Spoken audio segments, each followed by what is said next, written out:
السلام علیکم مینوالو د عمران خان ته د ترین نوی بیان راغلی دی د نوو پالټو په باره کې چې د نوو پالټو په راتلونکي وخت کې څه پلیننګ او څه مستقبل به اچھا دا ویډیو سب لیکم دا وګورئ. یہ جو نئے کوششیں ہو رہی ہیں کہ جی نئی پارٹیز بنائی جا رہی ہیں اور پی ٹی آئی کے لوگوں کو ادھر دھکیلا جا رہا ہے، کیونکہ انہیں یہ پتا ہے کہ پی ٹی آئی کے لوگوں نے ان دونوں پارٹیز کو تو پاس جانا نہیں، کیونکہ سب کو پتا ہے ان کا ووٹ بینک ہی نہیں ہے. تو پھر پی ٹی آئی کا کوئی جی یہ جو آج نئی بھی پارٹی بنی ہے اور پھر اس سے پہلے بھی کہ پی ٹی آئی لوگوں کو وہاں دھکیلا جائے. اب میں صرف مجھے حیرت ہوتی ہے کہ جو بھی یہ پلاننگ کر رہے ہیں، جو بھی یہ سوچ ہے اس کے پیچھے، کوئی ان کو تو کوئی ان کا احتساب ہوگا کہ یہ کر کیا رہے ہیں ملک کے ساتھ؟ کیا ان میں عقل ہے، سیاست کی سمجھ ہے، کیا ملک کی تاریخ کی سمجھ ہے، کیا ان کے پاس تعلیم ہے؟ تربیت تو مجھے پتہ نہیں ہے، کیونکہ جن کے پاس تربیت ہو وہ یہ نہ کریں جو حربے استعمال کیے جا رہے ہیں. کسی پاکستان کی پولیٹیکل پارٹی کے ساتھ آج تک وہ نہیں ہوا جو آج ہمارے ساتھ کیا جا رہا ہے، اور ان لوگوں کو دھکیلا جا رہا ہے بلیک میل کر کے کہ وہ اس پارٹی میں چلے جاؤ اور اس پارٹی میں چلے جاؤ. اور لوگوں کی شکلیں دیکھیں جو جا رہے ہیں ان پارٹیز میں، وہ ایسے لگ رہا ہے کہ جیسے لوگوں کو دھکیل رہے ہیں پھانسی دینے کے لیے، یعنی وہ اپنی خودکشی کرنے جا رہے ہیں. یہ ایسے لگ رہا ہے، وہ خوشی سے نہیں جا رہے. جب لوگوں کو لے کے اس طرح لے کے جا رہے ہیں بلیک میل کر کے، زیادہ تر بلیک میل کر رہے ہیں، اور ان ساروں کو کئی تو دو تو میں دیکھ رہا تھا جیل سے سیدھا وہاں لے گئے ہیں.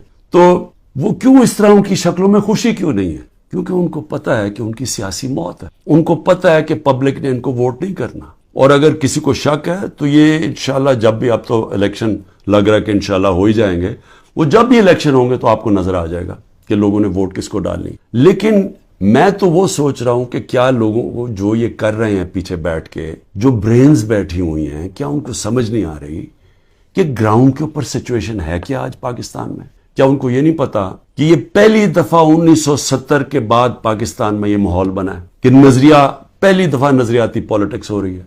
ووٹر نے نظریے کے اوپر ووٹ ڈال لی ہیں، شخصیتیں ختم ہی ہو گئی ہیں. آپ جو مرضی کر لیں کہ جتنے جو 1970 میں کیا ہوا تھا، بڑے بڑے نام تھے، ایسے نام تھے کہ انہوں نے کہا ہمیں کیمپین کرنے کی ضرورت نہیں ہے 1970 میں. تو ایک دم نظریہ ویسٹ پاکستان میں آیا اور 84 سیٹیں جیت گیا 137 میں سے ذوالفقار علی بھٹو. لیکن اس سے بڑا جو سیلاب آیا وہ اس پاکستان میں آیا. میرے خیال میں 168 میں سے 162 سیٹیں جیت گیا مجیب الرحمان. اور وہ کیا چاہ رہا تھا؟ انصاف چاہ رہا تھا. وہ بھی یہ کہہ رہا تھا کہ ہمیں جو ہمارا حق ہے وہ نہیں مل رہا، ہم آزاد نہیں ہیں. جو کہ آج 27 سال سے تحریک انصاف کہہ رہی ہے، انصاف کی تحریک، کہ انصاف انسانوں کو آزاد کرتا. تو وہ بھی یہی کہہ رہا تھا. وہ اس وقت پاکستان سے علیحدہ نہیں ہونا چاہتا تھا. اس کے آپ پڑھ لیں 6 پوائنٹس، وہ صرف انصاف چاہ رہے تھے. اور جو ہوا اس کے بعد وہ یہی ہوا کہ مس ریڈ کیا گیا، مس کیلکولیشن ہوئی، صحیح معنی میں جائزہ نہیں لے سکے ایک سچویشن کا، سیاسی سچویشن کا، اور ملک ٹوٹ گیا. آج پھر وہی ہو رہا ہے. یہ جو بنائے جا رہے ہیں لوگوں کو، اور یہ جو پارٹیز بنائی جا رہی ہیں، اور یہ جو لوگوں کو دھکیلا جا رہا ہے، اور جو ہمارے لوگوں کو توڑا جا رہا ہے، تو یہ کیا یہ سمجھ نہیں آ رہی کہ گراؤنڈ کے اوپر سچویشن وہ 1970 والا ہے؟ نظریہ کی پالیٹکس آ گئی ہے پاکستان میں.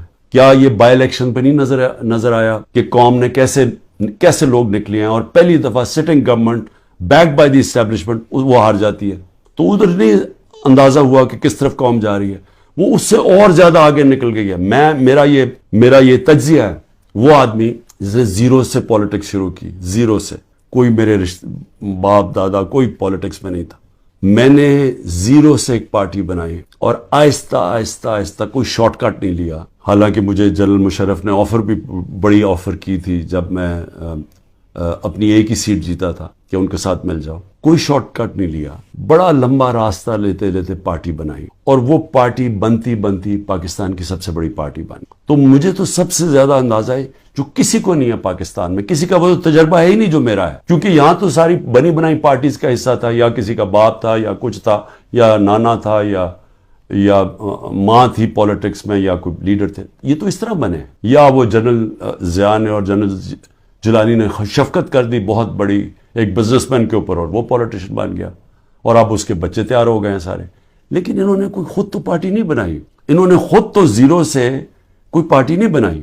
تو میں آج آپ کو کہہ رہا ہوں کہ عوام جدھر کھڑی ہے، یہ جو بھی حرکتیں کر رہے ہیں، اس سے صرف نفرتیں بڑھ رہی ہیں. اس سے کوئی الیکشن کے اوپر جو بھی کیلکولیشن ہے یہ غلط ہونے والی ہے. یہ جیسی جب الیکشن اناؤنس ہوں گے، پلان بنا ہوا ہے عمران خان کو ڈسکوالیفائی کرنا. بڑی تیزی سے کیسز آگے بڑھائے جا رہے ہیں، اور بڑی کسی تیزی سے کہ کسی نہ کسی طرح اس کو ڈسکوالیفائی کرو اور یا اس کو جیل میں ڈالو. اور وہ میں تیار ہوں اس کے لیے. مجھے پتا ہے کہ میں نے اپنی ساری پارٹی کو بتا دیا کہ یہ اگلے ہفتے سے پوری تیاری کر لو کہ میں آپ کے ساتھ نہیں ہوں گا, تو اس کی بھی میں تیاری کر رہا ہوں. لیکن میں کچھ اور کہہ رہا ہوں, کیا اس سے یہ پولیٹیکل انجینئرنگ کامیاب ہو جائے گی؟ میرے خیال میں اتنا زیادہ دھاندلی کرنی پڑے گی کہ سارا الیکشن کا پروسیس ہی ختم, ڈسکریڈٹ ہو جائے گا. جس طرح وہ سندھ میں الیکشن کرواتا ہے وہ زرداری, وہ الیکشن تو ہوتا ہی نہیں ہے. پولیس پوری پکڑ کے لوگوں کو اندر ڈال رہی ہے, باقی جو یا پیسے دے کے خرید لو اور یا پھر جیل میں ڈال دو اور اس کے بعد الیکشن کروا دو. یہ تو الیکشن نہیں ہے, یہ تو جو لوکل گورنمنٹ الیکشن یا بائی الیکشنز میں جو اصل الیکشن ہے پاکستان کا, اور 25 کروڑ لوگوں کا الیکشن, اگر یہ الیکشن ٹھیک نہ کروایا گیا اس کے اپنے اثرات ہیں. وہ اور ڈی اسٹیبلائز کرے گا. اس ملک کے اندر سیاسی استحکام آئے گا ہی نہیں. لیکن اسٹیبلشمنٹ دوسری طرف لے کے جا رہی ہے. چھوٹی چھوٹی پاکستان میں پارٹیز چھوٹی چھوٹی لے آئیں. پلان تو یہ ہے کہ وہ ہر کسی کو تھوڑی سیٹیں دلوا دیں, وہ سارے اوپر, اور اوپر سے پھر اسٹیبلشمنٹ کنٹرول کرے گی پاکستان کو. تو اس سے تو ملک ٹھیک نہیں ہونے لگا. جو ملک کی ضرورت ہے وہ اس کی اپوزٹ ہے, وہ بالکل متبادل ہے اس کے. اور وہ کیا ہے کہ صاف اور شفاف الیکشن ہو, ایک پبلک مینڈیٹ سے پارٹی آئے پاور, اور وہ پھر رول آف لا قائم کرے. دیکھیں جو لوگ چھوڑ کے جا رہے ہیں وہ جنگل کے قانون سے بھاگ رہے ہیں. یہ جو ایکسپیریمنٹس کر رہے ہیں یہ پہلے فیل ہو چکے ہیں, اور اس ملک کے اندر جو 90 کی دہائی کی سیاست تھی وہ ختم ہو چکی ہے. جو جنرل مشرف نے کاف لیگ بنائی تھی وہ دن چلے گئے ہیں. یہ دوسرا دور آ گیا, اور اس دور کے اندر سب سے ایک ہی راستہ ہے کہ صاف اور شفاف الیکشن کروائیں اور اس ملک کے اندر اسٹیبلٹی لے کے آئیں, ایک سیاسی استحکام آئے, اور اس کے بعد پھر معیشت کو ٹھیک کریں اور ملک کے اندر وہ ریفارمز کریں. اس ریفارمز کے بغیر پاکستان اس دلدل سے اب نہیں نکل سکتا. پاکستان کو سرجری چاہیے. اس ملک کو اب ہم وہاں پہنچ گئے ہیں کہ اگر ہم نے اپنے سارا گورننس سسٹم نہ چینج کیا, ہم نے سارا انصاف کا نظام نہ ٹھیک کیا, ہم نے جو ہمارے گورنمنٹ کارپوریشنز ہیں جو جس طرح وہ اس وقت بوجھ بنے ہوئے ہیں, ہم نے جب تک نچلی سطح کے لوگوں کے اوپر اب ان کی مدد کرنے کے لیے پروگرامز نہ بنائے تاکہ ان کو ہم سہارا دیں, کیونکہ اب جو مہنگائی آ گئی ہے لوگ کیسے گزارا کر سکتے ہیں. اصلاحات کرنی پڑیں گی, اور اس کے لیے سب سے بڑی ضرورت ہے کہ صاف اور شفاف الیکشن سے ایک مضبوط, ایک سٹیبل حکومت آئے.